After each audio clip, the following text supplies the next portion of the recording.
You want to hear our comments first? Or you want to, oh, yeah, you got something? Yeah. Go ahead and get your list.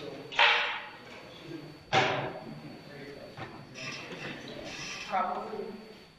Okay. I've got some comments. There is a chain of command. I don't care if you're the military or if you're your family. There's a chain of command, and we need to follow that. For example, if Sheila had an employee down there that I had a big disagreement with, I would not chew out your employee. I would come to you for any problem. Okay?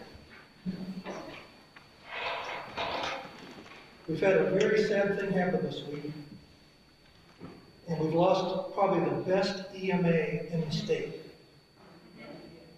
And I think a lot of it is miscommunication, because that poor director has put in so many hours. It's a constant discussion at the EMA Commission what we can do to compensate her. She's working 60 hours. She's never worked 40 hours a week, ever. She's been involved in every fire department that I'm aware of. Maybe not one. I know she's been involved in a lot. She's in everything we've ever done. And she has now submitted her resignation because of how she's been treated. And it's one person who knows who did this. But the things that she was chewed out for, the EMA Commission was fully aware of everything that she's done, and she's fully aware of what she's been directed to do. And what happened here is a chain of command. Rather than calling the EMA Commission director, they went to her directly and questioned her abilities, questioned her hours, questioned adding additional things. She's never done a GoFundMe page, but added that to her list of things to do. And it's totally, totally uncalled for. And I'm trying not to get super angry, but I am. We can't fix this. We spent 2 years in hell with the director before. And we got the best in the state. The best in the state. And now she's submitted a resignation. We're going to spend more money and more time and will not get us qualified. I've been through this interview process twice. We will not get us qualified. Ever again. Especially after this happened. So I would remind everybody, follow the chain of command, because it's respectful to those in charge, and it's also disrespectful to those further down the chain if you jump on them directly. And that's all I have to say. We're not on public comment. Rebecca, you got anything to do? Megan? I want to let you know while we're raising the levy rates. So just anticipate them to be at the first published rate. Just the general supplement. Yes. The only one that I have control of, so it will be at the first. Okay. Not the one that you saw. Right. Any other elected officers, Sheila? Okay. Alicia, you got anything for us? Dad, you're not elected, but you're close. I will say, I like that thing you sent me there. It was really interesting. Yeah, something to look into. Yeah, definitely. John, you got anything from Secretary Lindsay you want to share? Just thanks for being here. You already did.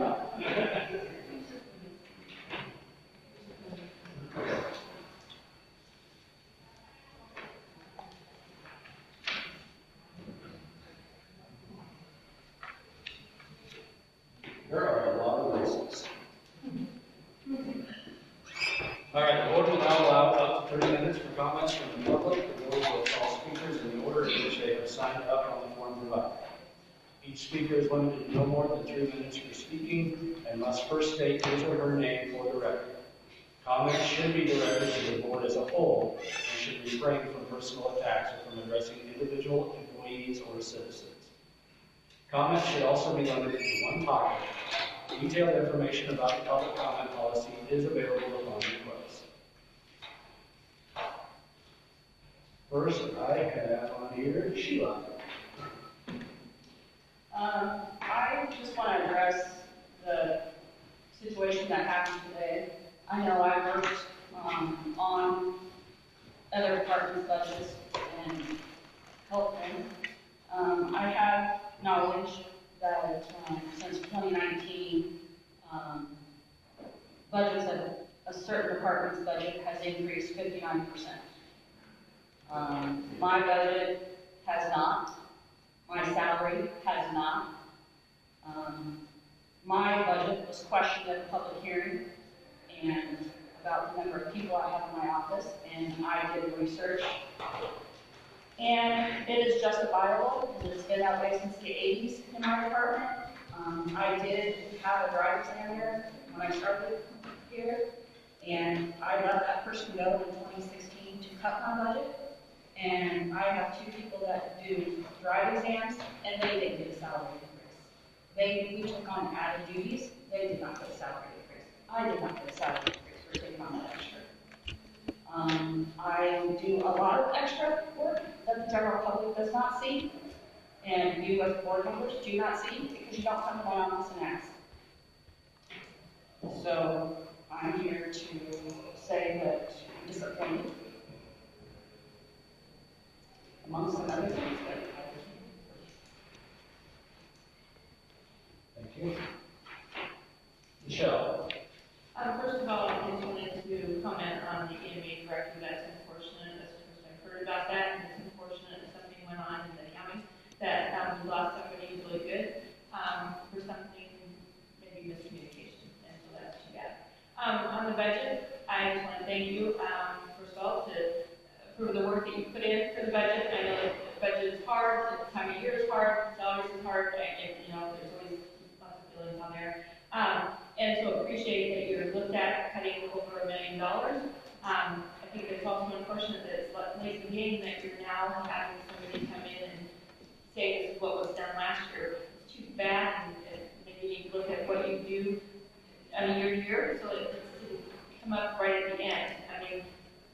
Where was that information before? I'm not sure if you guys sit down and talk to each of the departments, but it's really unfortunate that now I think there's going to be some more hard feelings. So that's my comment. Thank you. Kurt Nelson. I got a petition I'd like to submit first. And most of this petition is, this is on Melville Trail. Most of this petition is people in the surrounding area over there on the trail. Within a couple mile radius, is the only people I went around to bother getting. And, like you said, now, we mentioned earlier, $8,000 possible cost to update that road and stuff. With that being said, it's a B road, and if I'm not mistaken, B roads and C roads are very, very minimal maintenance on them. You don't do much. You enter at your own risk, you get stuck, you call a wrecker, come out, and you pay for it. There's no cost to the county of doing that. So, where the figures all come up with, I have no idea. And he also mentioned possibly moving the gate. If I'm not mistaken, I could be wrong, but it's access point to access point is where that gate is. We got two houses on the far end on gravel roads. That's the access point, and that's maintained. The road, Melody Oaks, is north of there where the gate is. That in question. That gate there, that road is maintained by the county. If that gate is moved, we pay for a hard surface to the gate. Is the county going to be liable to hard surface 200 more foot of that road if it gets to move that gate and change that access point? That's going to be a big expense if the county has to pay for hard surface. Because we didn't pay for any dirt, we paid for taxpayer dollars, that was strictly Beverly Hills paid for this, hard surfacing. I think most of the people up through there would like to see a service to the gate if that's the case, if that gate gets removed. So, that's about all I got to tell you. Teresa? I'll talk about the budget, we'll talk last week about, you're trying to figure out cuts and all that. I don't know the answer, so I was gonna ask, like, for example, for insurance for the employees, is there a way to cut back? Does the employees pay any of that premium, or do the county pay for all that? They pay for a portion. They pay a portion. So are you looking for different places where it might be a higher deductible but lower premium for these employees? So it can cut back on all of us? You guys looked into that already? And there was no results? I mean, they're still staying the same on, or? That's what we did. We switched plans this year to a higher deductible plan and then also a smaller narrow network plan. And are making the employees choose which plan they take to help reduce the cost. It actually saved us about 8%.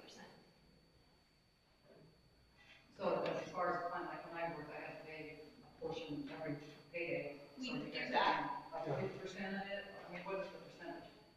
The employee pays 10%. That's how it's always How been. much? 10%. They're only paying 10%? How it's always been. Why can't we change that and help the budget out? I pay 50%. I mean, is that something to look at for cutting is all I'm asking, because we're trying to find ways to cut. I mean, we're sending money up and spending money out there, but we're not getting enough cuts. So I think that should be looked into, that's my opinion. Why not? Everybody else has to pay 50% or more. Is that everything? That's it. Thank you. Steve? Or, okay. Yeah, I'm wondering how many of these are for the public. I'm not sure what this one is. Mike? Is this Mike's name? It looks like a more. Yeah, speak up, Brett. What's It's on the bottom. Is it my name? I'm right. But this is for the public hearing. Yeah. Who came in right after Digger? I was up in Digger, and Oh, you signed up before. oh, Was there any new public comments anybody has? I have public comment. Yeah, Susan's on before you.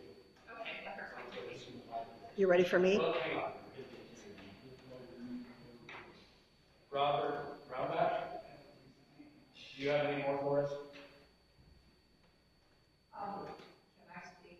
Yeah, your name's on here too, so. Yeah, just a final comment regarding the statement that Melody Ostrov would make a secondary exit. Melody Ostrov, should something happen. Well, even as a B road, it wouldn't be 100% reliable. You'd have to basically check the weather forecast from 2 weeks prior to know if you can even access the valley.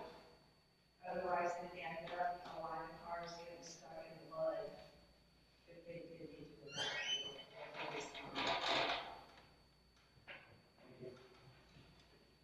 Susan? Okay. I'm just going over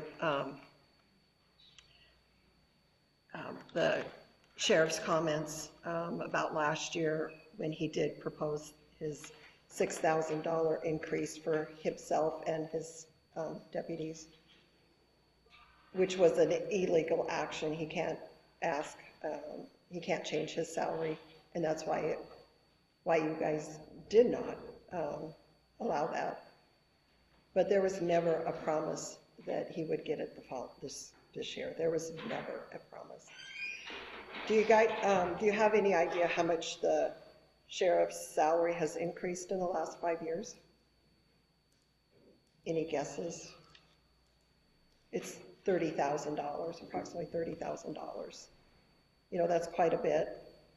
It's way more than any of the other elected officials. They've not gotten anywhere near $30,000 in the last 5 years. As for the additional duties, I know, I think the treasurer commented, you know, that she's had additional duties. The recorder's office, they have additional duties.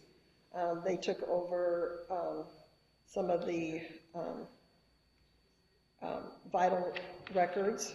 They've taken over passports. Did they get a bump in salary? Nope, they sure didn't. Auditor's office took over GIS. They didn't get a bump either. The county attorney doesn't even have an assistant county attorney that can do all of her job if she happens to be gone. She didn't get a bump. She's got more work. You know, all of the departments have additional duties that they've taken on and haven't gotten a salary increase. So I think it was wrong that the sheriff was given one, and the other departments are not. But we'll see if your $2,000 mileage, if that is removed or not from the budget. We'll be watching that more.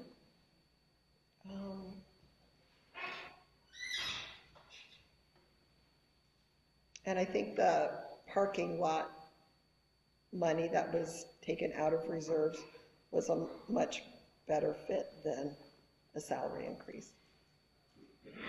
That's all I have. Thank you. Mary Jo? I'm Marilyn Menzer, Mary Jo, and I have a couple questions. First of all, what is the levy increase going to be on the taxes? And has that been put to vote to the public? I can't tell you because they just increased it on me, so I'm not sure. Okay, and will it be put to vote to the public? There's a public hearing. It's just a public It'll be hearing. April 24th. Just asking a question, I don't know the answer, okay? 10 o'clock, right? 9 o'clock. 9 o'clock. And can I ask who, yeah, I think I know, but who is the EMA that quit, that resigned? Bonnie Castillo? And is there a place in the public forms or records where we can look at people's job descriptions? The EMA is not controlled by the board. Not just EMA, I'm talking about the employees at the courthouse. Is there a place for job descriptions? Because I'm just curious what the merit pay is for the job. I don't believe that's right. Okay, is that something that the supervisors could request so the public can see what we're paying for? There is another thing we talked about a couple weeks ago too, that we thought we might add to the website. That could be something we include in that discussion. That is something I'd like to see. I'd like to also get a better understanding of the application process, because I know that I've reached out about positions, and nobody seems to have a viable application process. It seems like we're taking from one pool of individuals. I think it needs to be more public when positions come open, so you're getting the best and the brightest for these positions. And I'm going to put that on the Board of Supervisors. Kind of shame on you. Okay? I have a question. I've heard people are getting paid for multiple positions. Is that true or untrue? Multiple positions? If they have more than one position, they're getting paid for 2 positions. That's true. That, to my understanding, you're only supposed to, according to the law, be paid for the highest position, not 2 positions. Not heard that before. It's a law. Stipend. Just one. One stipend per position. Okay, that's something that I'll call the state auditor and ask. I'm just curious how that works. Okay. My recommendation, until you know what people are doing for these increases, what their job is, and kind of get an idea of what workflow is, would be to freeze the budget for a period of 30 days until you understand what everybody's doing. We've got the 3-minute time. I don't believe that. As a taxpayer, I understand there's things you want to do, but even at the state level, I think if this is something that you're presenting to the state, if you went in and said, hey, we did not get the sheriff's budget in here, we need an extension, the state would be open to that. So I don't understand why there can't be an extension until we know what people are that it's fair across all these departments. Because it sounds to me like it isn't fair. And as a taxpayer, Joe, we have 3 minutes. We have a 3-minute limit for speakers. Thank you. Christina? Hi, I'm Christine. I'm here on behalf on, I did not know her very well at all until this recent situation with the blizzard. And as you know, I kind of like animals and I kind of like loving people. So those are my 2 passions. I get paid a tiny bit to assist, but obviously my heart is more invested in those that cannot speak for themselves. John is an elderly veteran that had a dog, and he was a very soft-spoken gentleman that did not ever raise a fuss. The world didn't even know he was there. He was a little hermit cat. And stayed in his home and was to himself. When the incident happened, the fire, and everybody went about their business because we all did have power. And everybody, you know, went around trying to do things with their own lives. But John didn't know how to do that. Bonnie stuck up for him and assisted with little things here and there. And miscommunication word, I think, was tricky for me because as a person that raises a lot of money for animals because they don't have anybody to stick up for them. Sorry if I get into this about public speaking, but also, that gentleman didn't really slip through the cracks without Bonnie and having completely sweet fathers to be a great deal because he would have never said a word if his letters come with his dog. So, for somebody that works very hard to make sure that animals in our county are cared for, an elderly veteran should have never, ever been pushed aside in a sense of a miscommunication. Because it's not a miscommunication, it's someone's life, it's somebody's livelihood. And he was so very excited to get the help. And he's, you know, like super pumped. He's like, did you keep $50 on that computer thing? And I'm like, you know what I did? Yeah. And if people know and there's transparency, then 100% I'm going to give money for somebody like that. Because he needed it and it was very deserved. So, word miscommunication is hard for me because where was his communication? I feel that that was a very, very strong advocate to stand up for him and say, hey, I'm going to find a way to raise money for this gentleman. And everybody said, who are they? What? Well, it's on the UMA pages. It's a good platform. It's real. It's a good place to trust to give money to.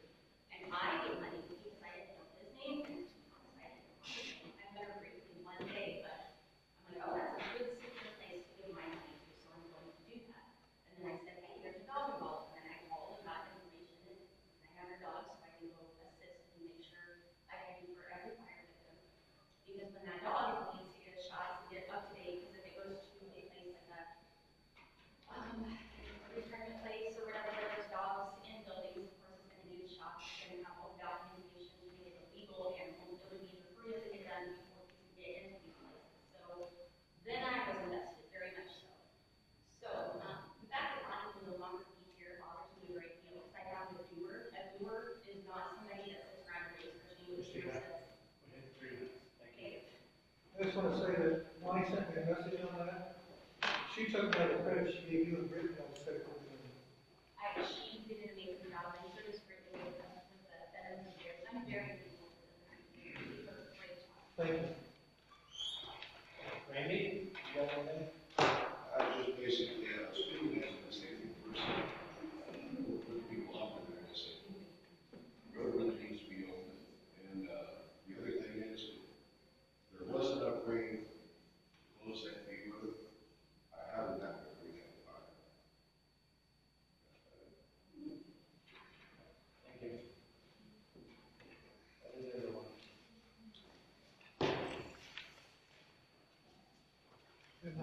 Mike wanted to speak. He's on the list. Is that Mike's name? Oh, Okay. You know, I didn't read the right word. I can't hardly hear in this court the way it happens. I'm hearing it, so I apologize. Got a couple of things to mention on this road.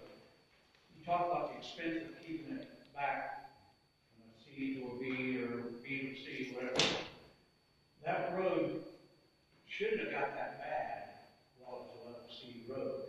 The people that was using it should have been notified that it needed grading, so it wouldn't get so bad. I don't think that, between the level C and B, there's gonna be a lot of difference in price on that. Road grade takes care of it a couple times, back and forth, and it's easier for them to go straight through rather than open gates. I don't see where it's all that much expense, difference. And another thing, as far as keep the roads open, we all know about forest fires coming. And they're getting worse and worse. And it's just a matter of time before it gets into these hills. Heaven forbid that it happen, but it's gonna happen if these winds keep blowing. These fire departments are gonna want to use any and every road they can to get through, to try to fight them. Thank you. All right. There's no more sad yeses on these. That concludes business for today. Is there a motion to adjourn? So moved. Any further discussion? All in favor? Aye. Opposed? Motion carries. But I'm hearing the expectation that I'm seeing.